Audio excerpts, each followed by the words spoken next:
iniciar hoje uma série de mensagens no livro do profeta Jonas, tá bom? Serão 4 mensagens, uma mensagem para cada capítulo do livro, e hoje nós trataremos sobre o capítulo 1 do livro de Jonas. Então eu gostaria que você abrisse aí, livro do profeta Jonas, capítulo de número 1. Pode permanecer sentado, a gente vai ler todo o capítulo 1, então é uma leitura um pouco extensa, então permaneça sentado.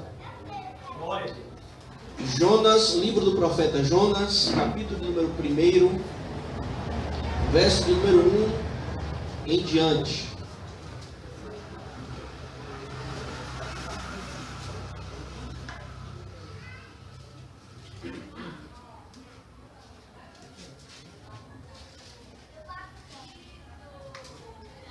Depois dos profetas maiores, Isaías, Ezequiel, Jeremias, vai começar os profetas menores, Oséias, Joel.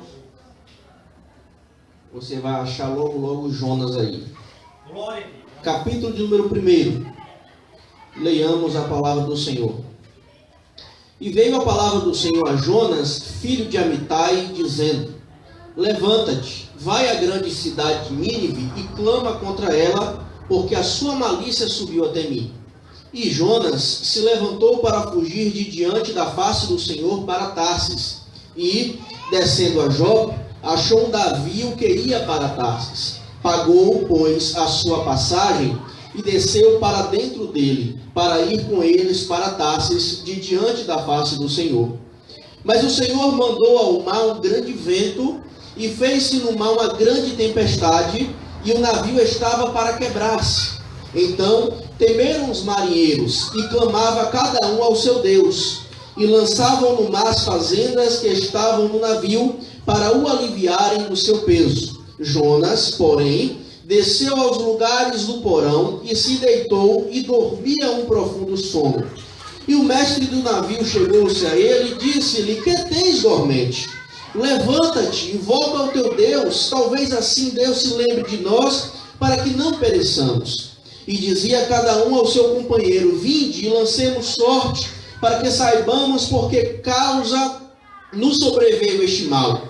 E lançaram sortes, e a sorte caiu sobre Jonas. Então lhe disseram: Declara-nos tu agora, por que razão nos sobreveio este mal? Que ocupação é a tua? De onde vens? Qual é a tua terra? E de que povo és tu? E ele lhes disse: Eu sou hebreu e temo ao Senhor, o Deus do céu, que fez o mar e a terra seca. Então os homens se encheram de grande temor e lhe disseram: Por que fizeste tu isto? Pois sabiam os homens que fugia diante do Senhor, porque lhe tinha declarado. E disseram-lhe: Que te faremos nós para que o mar se acalme? Porque o mar se elevava e engrossava cada vez mais. E ele lhes disse: Levantai-me e lançai-me ao mar, e o mar se aquietará, porque eu sei que por minha causa vos sobreveio esta grande tempestade. Entretanto, os homens remavam, esforçando-se por alcançar a terra, mas não podiam, porquanto o mar se ia embravecendo cada vez mais contra eles. Então clamaram ao Senhor e disseram: Senhor, nós te rogamos, não pereçamos por causa da vida deste homem, e não ponha sobre nós o sangue inocente, porque tu, Senhor, fizeste como te aprouve. E levantaram Jonas e o lançaram ao mar, e cessou o mar da sua fúria. Temeram, pois, estes homens ao Senhor com grande temor, e ofereceram sacrifícios ao Senhor, e fizeram votos. Deparou, pois, o Senhor um grande peixe, para que tragasse a Jonas, e esteve Jonas 3 dias e 3 noites nas entranhas do peixe. Amém? Mantenha sua Bíblia aberta, tá bom? Para você acompanhar a mensagem em nome de Jesus. Irmãos, antes da gente entrar no texto, a gente precisa aqui de uma pequena introdução para a gente compreender alguns dados aqui sobre o livro e sobre o profeta Jonas. O profeta Jonas, ele viveu no século 8 a.C., ou seja, 800 anos antes de Cristo. E foi neste mesmo período que ele, que é o autor deste livro, escreveu este livro que leva o seu nome.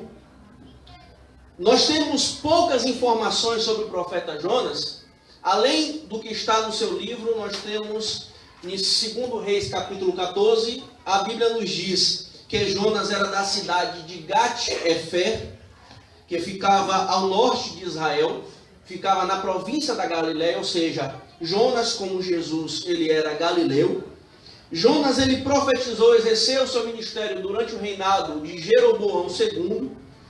E Jonas, ele tem algumas particularidades que só pertencem a ele. Uma delas é que Jonas é o único profeta em toda a Bíblia que Deus manda para pregar a gentios, a uma nação pagã, que Deus manda, encaminha especificamente, somente para pregar a uma nação que não era judeu, tá? Povo gentílico, os gentios eram todos os povos não judeus, que não pertenciam à nação de Israel. E Jonas, ele é comissionado por Deus para pregar a uma nação que não era israelita, a pessoas que não eram judeus, mas eram gentios. Ok? Uma outra coisa importante, antes da gente entrar no texto, é que alguns teólogos, são chamados de teólogos liberais, eles acreditam que esta história de Jonas aqui não foi verdadeira. Eles acreditam que esta história de Jonas foi um mito, foi uma parábola, semelhante àquelas que Jesus contava, que Jesus, ele pegava uma história, uma ilustração para ilustrar uma verdade. Esses teólogos, eles creem que esta história aqui de Jonas não foi real, mas foi uma parábola para ilustrar algumas verdades para os judeus. Uma das coisas que eles se baseiam para crer nisso é que eles não conseguem conceber a história de um homem permanecer 3 dias dentro de um ventre de um peixe e sobreviver. Eles não conseguem entender e compreender isto. Este milagre, este algo sobrenatural. Ora, irmãos, o meu primeiro argumento para refutar tal ideia, eu só estou mostrando que esses teólogos acreditam. O meu primeiro argumento para refutar isso é que se nós não crermos no sobrenatural, nós não podemos crer na Bíblia. Porque a Bíblia, do Antigo ao Novo Testamento, de Gênesis a Apocalipse, nós vemos várias e várias histórias que manifestam o sobrenatural de Deus. Coisas que estão além da nossa imaginação. Coisas que fogem à nossa lógica.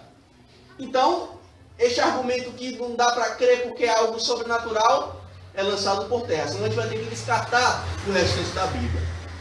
Um outro argumento é que a Bíblia, a própria Bíblia, ela ratifica, ela confirma a historicidade de Jonas. Que foi verdadeira essa história. 2 Reis 14, que eu já falei aqui, que conta a história do profeta Jonas, no reinado de Jeroboão II. E o próprio Jesus, em Mateus capítulo 12, verso 40 e 41, ele pega a história de Jonas e faz uma analogia com o que aconteceria com ele. Ele diz, assim como o profeta Jonas passou 3 dias e 3 noites no ventre do peixe, importa que o Filho do Homem passa 3 dias e 3 noites na sepultura.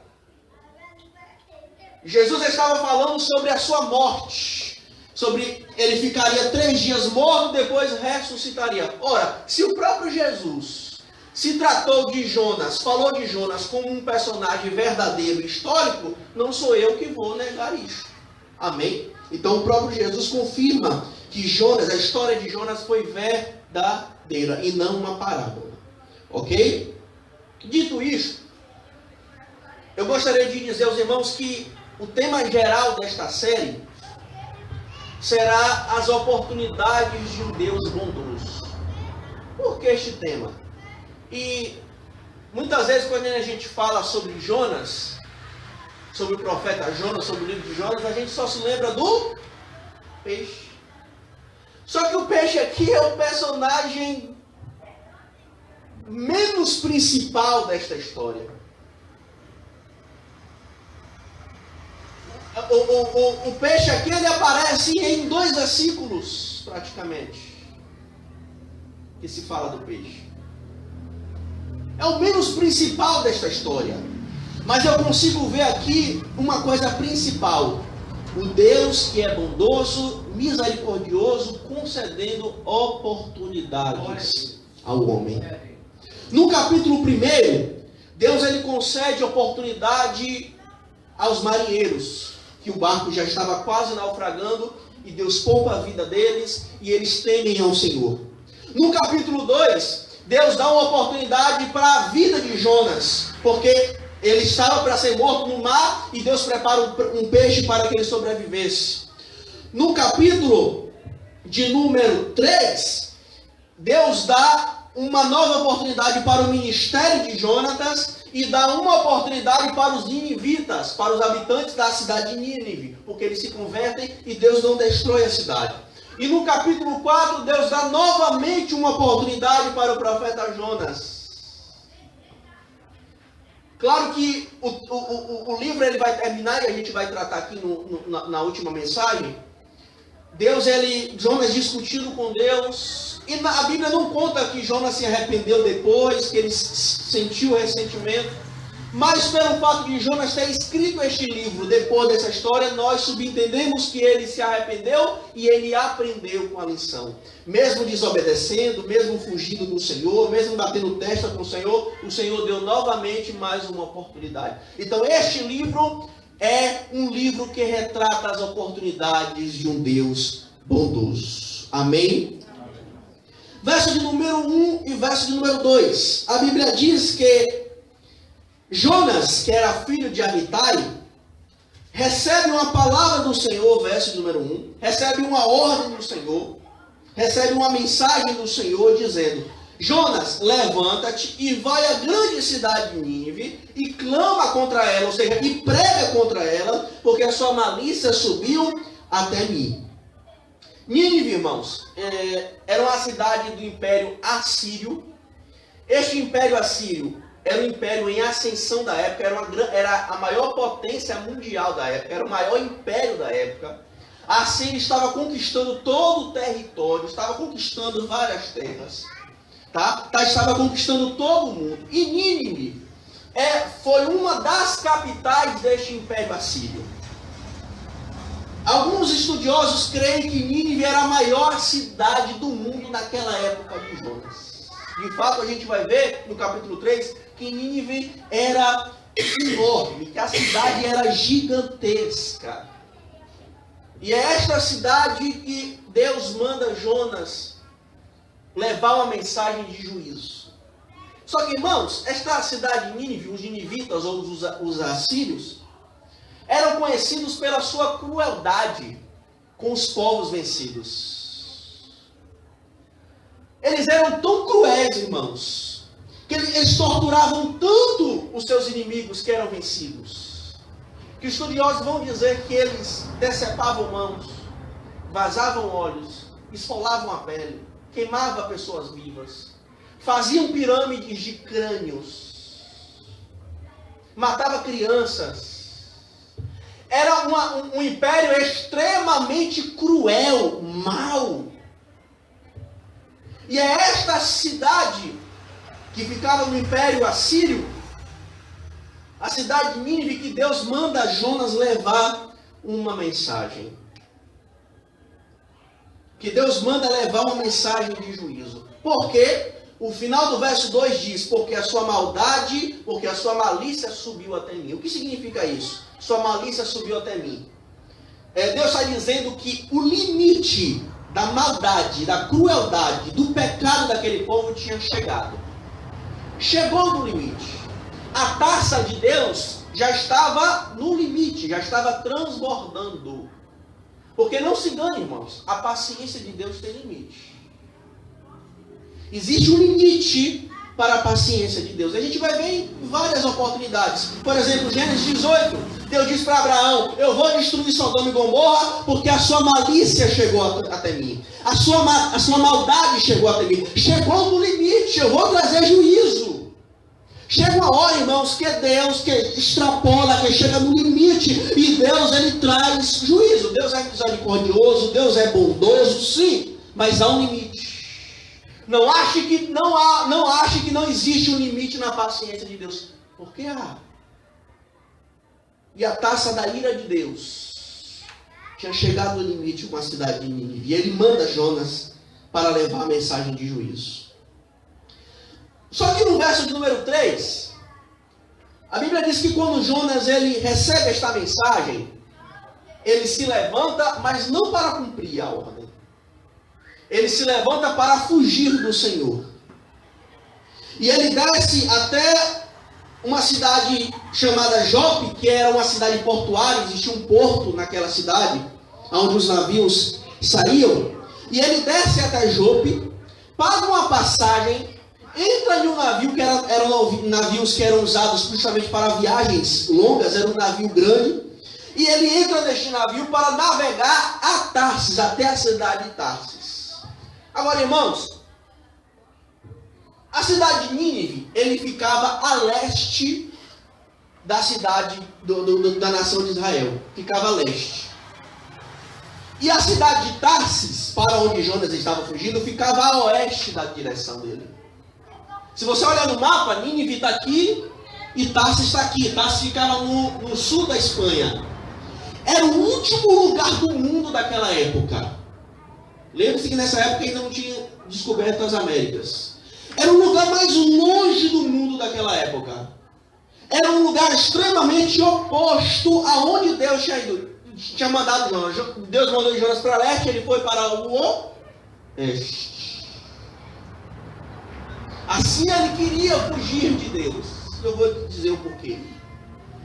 Mas a pergunta que fica, irmãos, é que como nós podemos fugir de um Deus que está além dos limites da terra? Jonas ele decidiu ir para uma cidade que ficava no limite, no lugar mais longe, no fim do mundo, literalmente. Para você ter uma ideia, alguns estudiosos dizem que a viagem de Jope até Tarsis durava cerca de 1 ano de barco. Ele foi para o final do mundo para fugir do Senhor. Agora, como nós podemos fugir do Senhor? Do Deus que está além dos limites da terra. Parece que Jonas não leu o Salmo 139, onde o salmista diz: para onde eu irei na tua presença? Se eu subir ao céu, o Senhor está. Se eu descer a sepultura, o Senhor está. Para onde fugirei da tua presença? Irmãos, não adianta. Nós podemos ir para qualquer canto da face desta terra, deste mundo. Só não se esqueça que Deus não está preso aos limites deste mundo. Deus é além, Deus é um ser ilimitado. Ele é transcendente, Ele transcende os nossos limites, os limites do mundo, os limites da terra. Qualquer lugar que nós possamos ir, o Senhor estará lá, porque Ele é onipresente. Amém? Mas por que Jonas não queria pregar os ninivitas? E tem muita gente que diz que Jonas não queria porque tinha medo, porque os ninivitas eram cruéis. Não é verdade. Jonas não tinha medo de morrer. Jonas não tinha medo de morrer. E por que Jonas não queria pregar e desobedeceu a ordem do Senhor? Por que Jonas fugiu do Senhor? Ele mesmo vai dizer no capítulo 4, verso 1, quando a cidade se converte, e Deus, Ele não mais traz o juízo, porque o povo se converteu, Jonas fala: Senhor, é por isso que eu não queria vir. Não foi isso que eu disse para o Senhor quando estava na minha cidade? Eu sei que o Senhor é bondoso. Eu sei que o Senhor é misericordioso. E eu sabia que se esse povo se arrependesse, o Senhor não destruiria. Jonas queria que aquela cidade fosse destruída, porque eram cruéis. Porque já tinham matado muitos israelitas. Jonas tinha ódio. Por isso que Jonas não queria levar a mensagem. Porque ele sabia que mediante a pregação, aquele povo podia se converter. Então ele pensou: se o povo não ouvir a pregação, eles não vão se... E se eles não se converterem, Deus vai destruir. Foi isso que Jonas pensou. E aqui é algo importante que a gente aprende, irmãos. Essa ideia de Jonas está correta em certa parte. Em pensar que é mediante a pregação da palavra de Deus que o arrependimento chega, que a fé chega aos corações. Paulo, no capítulo 10 de Romanos, verso 13, verso 15, vai dizer: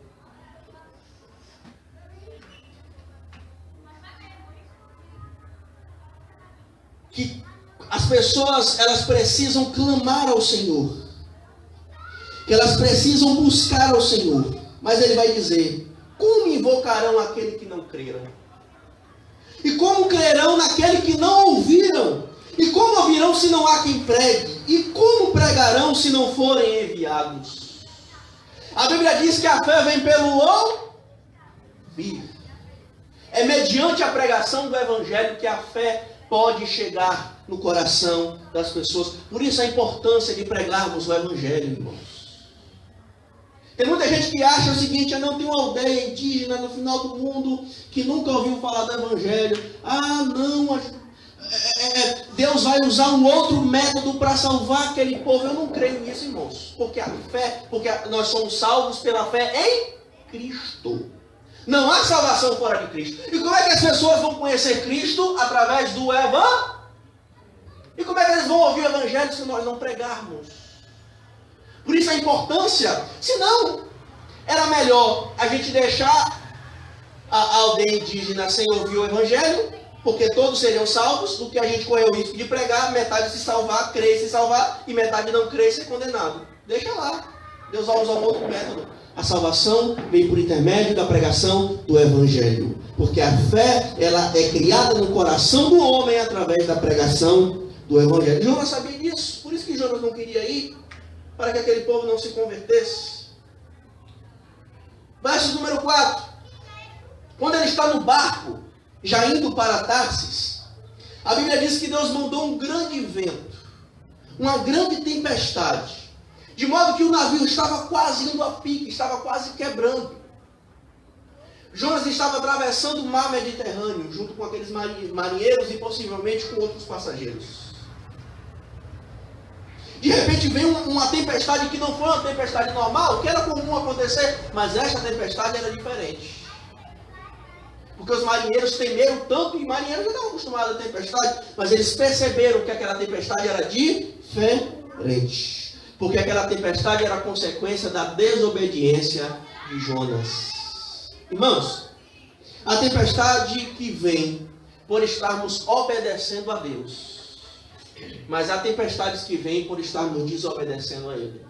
Nem toda tempestade, nem toda prova, nem toda luta é porque nós estamos em desobediência, mas algumas sim.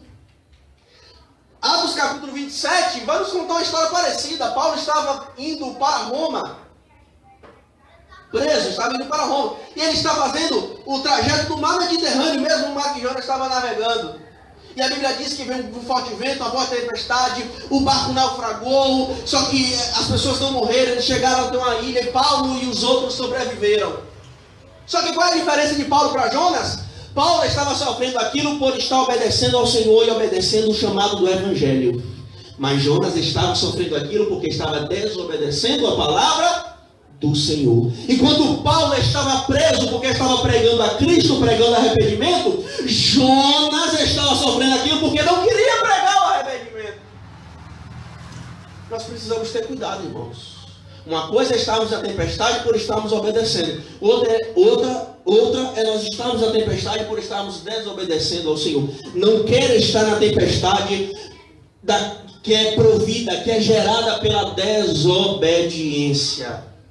Não queira. As tempestades virão de qualquer jeito. Mas uma coisa é você estar por causa da obediência, por causa da palavra do Senhor, por causa da vontade dele. Outra é você estar fora da vontade dele. Amém? No verso de número 5, a Bíblia diz que eles temeram, começaram a clamar ao seu Deus, começaram a lançar as coisas que estavam no barco para aliviar o peso, para que o barco ficasse mais leve. Enquanto isso, Jonas estava onde, o profeta? O crente. Onde é que Jonas estava? No porão, dormindo. E a Bíblia diz que ele dormia, não só dormia, ele dormia um profundo sono. O mesmo termo aqui, profundo sono, é o de Adão, quando Deus faz ele dormir um profundo sono para arrancar uma costela dele e fazer Eva. Jonas estava roncando, irmãos. Enquanto os marinheiros estavam clamando, orando aos seus deuses, estava tentando fazer de tudo para salvar a vida deles. Jonas estava dormindo. Verso número 6. A Bíblia diz que o capitão mestre do navio chega para Jonas e fala: Se levante, que tens dormente? Você está dormindo, levante e invoca o seu Deus. Agora, veja que vergonha. Um pagão, um descrente, está repreendendo Jonas para ele orar. Um descrente está exortando a um crente para que ele ore. Muitas vezes, irmãos, nós infelizmente vemos exemplos de pessoas ímpias, descrentes, que não temem a Deus. Nós vemos exemplos que muitas vezes nós não vemos na vida dos crentes. Que nós não vemos na vida daquele que teme a Deus. Muitas vezes, aqueles que não são crentes, que não estão na presença do Senhor, não estão na igreja. Mas quando passa por alguma dificuldade, a primeira coisa que eles pensam é clamar ao Senhor. É pedir ao Senhor. Enquanto que tem crente que tenta resolver, que tenta fazer com as suas próprias mãos. E em última instância, que ele vai lembrar do Senhor para clamar e confiar nele. E aqueles pagãos estavam chamando Jonas. Vamos orar. Ora para o Senhor. Você está imaginando? Pensa em um descrente chegar para você e falar: rapaz, por que você não está orando? Você está estagnado, parado, você está vendo um negócio aqui, a gente está quase morrendo e você não está orando ao seu Deus. Ore ao seu Deus. Imagine aí se fosse com você. E a Bíblia diz no verso número 7, que os companheiros, os tripulantes, os marinheiros, eles resolveram lançar sortes para descobrir quem estava sendo o causador daquela tempestade. Porque eles sabiam, isso aqui não é normal. Alguém despertou a ira dos deuses, porque eles não criam no Deus de Israel, eles criam em vários deuses. Então eles, alguém causou a ira dos deuses, isso aqui não é normal. Vamos lançar sorte, que era algo comum na época, lançamento de sortes para serem direcionados. Eles lançam sortes, e a sorte cai sobre quem? Sobre Jonas. Sabe por quê? Provérbios 16, 33. A sorte é lançada no colo, mas a decisão vem do Senhor. Não existe sorte, irmãos. Não existe acaso na nossa vida. Não existe destino. Por que aconteceu isso? Foi o destino. Por que aconteceu isso? Foi o acaso. Não existe acaso. Não existe destino. O que é que existe? Presbítero, existe um futuro que é controlado pelo Deus que fez os céus e a terra. Nada na tua vida é por acaso, irmão. Você não está solto neste mundo, à mercê do destino. Toda a tua vida está na palma das mãos do Senhor. Ele controla todas as coisas e tudo Ele lá leva para o fim e para o cumprimento dos seus propósitos. Você pode adorar a Ele se você acredita nisso, meu irmão. E não diga: não é sorte, não é acaso, não é destino. É o Deus que fez os céus e a terra. Você pode adorar a Ele nesta noite. Oh, remando, rabacébia. Aleluia. Nada é por acaso, irmãos. Você não está solto deste mundo. Você não está em vão, debalde. Há um Deus que controla tudo. E Deus, mesmo diante daquela crença deles de lançar sortes, Deus usa aquilo para cumprir o seu propósito e faz com que a sorte caia sobre Jonas. Então a Bíblia diz que, verso número 8, aqueles pagãos, aqueles marinheiros começam a dialogar com Jonas. E aí eles perguntam: nos fale, por que nos sobreveio este mal? Que ocupação é a tua? De onde você vem? Qual é a sua terra? O que é que você faz? De que povo tu és? Aí Jonas declara que serve a Deus, que ele é hebreu, ou seja, israelita, judeu. E ele diz mais: temo ao Senhor. Será que tem mesmo? Se temesse, não estava ali. Agora olha o que ele diz: eu temo o Senhor, o Deus do céu, que fez o mar e a terra seca. Geralmente quando a gente vê na Bíblia essas expressões, sempre é assim: o Deus que fez os céus e a terra. Quando muito, diz assim: o Deus que fez a terra e o mar. O mar é sempre por último, às vezes nem é dito quando as pessoas dizem. Mas olha o que Jonas fala. Eu temo ao Senhor, Deus do céu, que fez o mar, e bota o mar primeiro. O que ele estava dizendo? Eu sirvo ao Deus que é soberano. Eu sirvo ao Deus que é único. E eu sirvo ao Deus que é aquele que está fazendo tudo isso acontecer no mar. Eu sirvo ao Deus que é aquele que está agitando este mar. E havia uma crença no Antigo Oriente, as religiões acreditavam que o Deus Supremo, geralmente era uma religião politeísta, ou seja, acreditava em vários deuses, mas eles criam que o Deus Supremo maior era o Deus dos mares. Quando Jonas fala, eu temo ao Senhor que fez o mar, aí a Bíblia diz que eles temeram sobremodo, se encheram de grande temor, porque eles pensaram, é o Deus Supremo, é o Deus Todo-Poderoso, é o maioral de todos.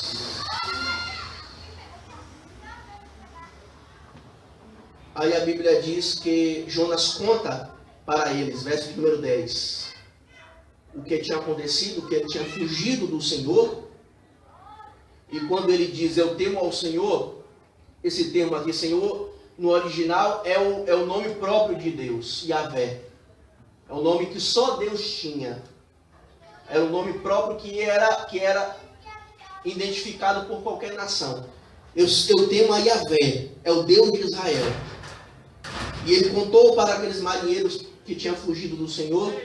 E o verso número 11, eles perguntam para Jonas, o que nós iremos fazer para que o mar se acalme? E agora, Jonas?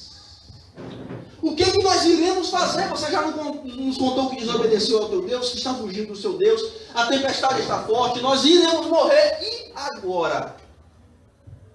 Aí a Bíblia diz no verso número 11, verso número 12, perdão. Jonas responde para eles, levantai-me e lançai-me ao mar, e o mar se aquietará, porque eu sei que por minha causa vos sobrevestarei em tempestade. O que Jonas estava falando aqui, irmãos? Pensa comigo. Tempestade, o mar agitado, longe da terra. Quando Jonas falou, me lance ao mar, o que Jonas estava falando? É para morrer. Naquela situação era morte na certa. Alto mar, vento, tempestade, mar agitado, era morte. Jonas estava falando, me lance ao mar, porque a causa dessa tempestade sou eu. E eu sei que quando eu for lançado, eu vou morrer e essa tempestade vai ser apaziguada. Jonas tinha desistido. Jonas achou que por causa do seu erro, do seu pecado, da sua desobediência, era o fim. Jonas achou que Deus queria matá-lo. Então Jonas falou, pode me lançar no mar, porque Deus quer me matar. E quando eu morrer, vai acabar isso tudo. Mas a Bíblia diz que quando ela é lançada ao mar, Deus prepara um grande peixe, traga a Jonas, para que Jonas não morresse. O que eu quero dizer com isso, irmãos? Que Deus, mesmo Jonas achando que era o fim, Deus ainda lhe concedeu mais uma oportunidade. Quem sabe por causa de alguns erros, quem sabe por causa de algum pecado, por causa de alguma desobediência, por causa de alguma coisa que você fez no passado, fez no presente, você acha que é o fim, não tem mais jeito, não tem mais oportunidade, não tem mais chance para a tua vida, acabou, é o fim. Deus está te dizendo, eu tenho ainda oportunidade para você, eu ainda tenho oportunidade para você, eu sou Deus misericordioso e bondoso, eu tenho ainda oportunidade para a tua vida, não é o fim, não importa o que você fez, não importa o que você cometeu de pecado, Deus é o Deus de compaixão que está aqui e está te estendendo a oportunidade. Você pode adorar a este Deus. Jonas falou, Deus quer me matar, é o fim, não tem mais jeito. E lá se amar, Deus disse, não é o fim ainda, não é o fim ainda, não é o fim ainda. Você pode adorar o nome dele, você pode adorar. Glória a Deus. Você pode adorar, irmãos. Aleluia. Este é o Deus que nós servimos. Mesmo quando erramos e falhamos, porque somos imperfeitos, Deus ele ainda estende compaixão, misericórdia e nos dá mais uma oportunidade. Glória. Esse é o Deus que nós servimos. Uma outra coisa interessante, irmãos. Verso número 14, a Bíblia diz que eles clamaram ao Senhor agora, ao Senhor Yahvé, dizendo: Senhor, não nos faça culpados por causa deste homem, porque eles lançariam Jonas sobre o mar e eles estavam com medo de Deus trazer consequência na vida deles. Mal sabia eles que eles cumpririam o propósito de Deus lançando Jonas no mar, porque era isso que Deus queria. Então eles temeram ao Senhor, oraram ao Senhor, lançaram Jonas no mar, verso 15. Quando eles lançaram, o mar se aquietou na hora, verso número 16. Temeram, pois, estes homens ao Senhor com grande temor, e ofereceram sacrifícios ao Senhor e fizeram votos. Até na desobediência do profeta ele conseguiu converter gente. Por quê? Porque o profeta é bom? Longe. Pelo contrário, o profeta fujão, desobediente. Porque Deus, mesmo com os nossos erros e nossas falhas, Ele ainda consegue cumprir os seus propósitos. Aquilo tudo serviu para aqueles marinheiros temerem ao Senhor. Alguns creem que eles não se converteram totalmente ao Senhor, mas dentro da sua coleção de deuses, eles incluíram mais um, não importa. O importante é que a Bíblia diz que eles temeram ao Senhor e ofereceram sacrifícios. Ao que nos parece, eles se converteram de fato, porque eles perceberam. Por quê? Eles primeiro clamaram aos seus deuses, lembra? E não aconteceu nada. Quando Jonas falou: me lança no mar, porque quem soprou este vento aqui foi o Deus que eu sigo, me lança no mar que o mar vai se aquietar. Quando eles lançaram Jonas, o mar se aquieta. Eles falaram: não, esse é o Deus verdadeiro. A gente clamou pelos nossos deuses, clamou, fez de tudo e eles não ouviram, não aconteceu nada. Mas por causa deste profeta que serve ao Deus Yahvé, nós conseguimos sobreviver a esta tempestade. E a Bíblia diz que eles temeram ao Senhor. Mesmo, irmãos, com as nossas falhas, mesmo com os nossos erros, Deus consegue cumprir os seus propósitos, mesmo através dos nossos erros. Deus não está preso. Tem gente que acha que não, porque se eu acertar, Deus cumpre. Se eu errar, não. Se eu parar de fazer isto, Deus vai colocar a mão na cabeça, coçar sua barba branca. Tem gente que diz que Deus tem barba branca. Eu não sei, nunca vi. Deus coça a sua barba branca lá do seu trono e fala: e agora? Eu tinha esse propósito para Lion aqui, mas Lion me desobedeceu. E agora? O que eu faço? Miguel! Me dá uma ideia. Eu tinha esse propósito, eu tinha esse plano aqui, mas eu estava contando com que Lion me obedecesse, mas Lion me desobedeceu. E agora? Mesmo com a minha desobediência, com a minha falha, com os meus erros, com as minhas fraquezas, com as minhas limitações, Deus ele sempre cumpre os seus propósitos, porque Ele é soberano. E Deus sempre consegue tirar algo de bom, mesmo na situação ruim. Mesmo na nossa maldade, na nossa rebeldia, na nossa desobediência, Deus consegue extrair algo bom. Deus ele não promove o mal. Deus não gera o pecado. Deus não gera a desobediência em nós. É nós que fazemos mau uso da nossa liberdade, desobedecemos. Mas nesta maldade, por intermédio deste mal, desta rebeldia, Deus consegue extrair algo bom e levar para o fim dos seus propósitos, para cumprir os seus propósitos. Você pode adorar a Ele? Glória a Deus, que Deus não depende de nós. Deus não depende de nós, irmãos. Ele é soberano, Ele faz o que quer, independente das nossas atitudes. Deus não está preso. Deus não está preso ao que eu posso ou não fazer, ao que eu vou ou não fazer. Ele cumpre com seus propósitos, porque Ele é Deus. Amém? E para a gente encerrar, quando Jonas ele foi lançado ao mar, achando que já era o fim, verso 17, a Bíblia diz que Deus preparou um grande peixe para que tragasse a Jonas. E Jonas esteve 3 dias e 3 noites no ventre, nas entranhas do peixe. Nós não sabemos se este grande peixe era uma baleia. É provável que sim, mas nós não sabemos ao certo. O que importa é que era um animal aquático, era um grande peixe, é o que a Bíblia diz. E Deus ele preparou, e preparar aqui não é que Deus criou um peixe, como algumas pessoas acreditam que Deus criou naquela hora ali uma espécie que não existia, e só para tragar Jonas e salvar Jonas das águas, não. Deus ele usou uma espécie que já existia, baleia ou não, Deus já usou uma espécie que já existia e preparou ele, fez com que ele tragasse a Jonas. Por quê, irmãos? E olha que lição linda. Deus, ele controla toda a natureza e todas as suas criaturas. Como é que ele controla a natureza? O mar, o vento, você viu. Soprou, vento forte, tempestade, mar agitado, depois ele acalmou. E agora, Deus, ele manda aquele grande peixe para tragar Jonas, para engolir a Jonas. Porque Deus, o nosso Deus, ele tem controle sobre tudo e sobre todos. Inúmeras vezes nós vamos ver Deus controlando as suas criaturas. Por exemplo, a jumenta de Balaão. Deus faz com que a jumenta repreendesse o provérbio. Deus dá voz humana à jumenta. A gente vai ver no final do livro de Jonas que Deus, ele controla e manda uma largata para destruir uma planta. Porque Deus, o nosso Deus, ele controla toda a natureza, ele controla todas as suas criaturas, ele controla todos os animais, ele controla tudo e todos, e nada foge do controle. Deus preparou aquele grande peixe não para matar Jonas, pelo contrário, mas para salvar Jonas, porque a trajetória de Jonas não tinha chegado ao fim, não era o fim para Jonas. Quando Jonas achou que era um ponto final, Deus retira o ponto final e bota uma vírgula e dá prosseguimento à vida de Jonas. Você pode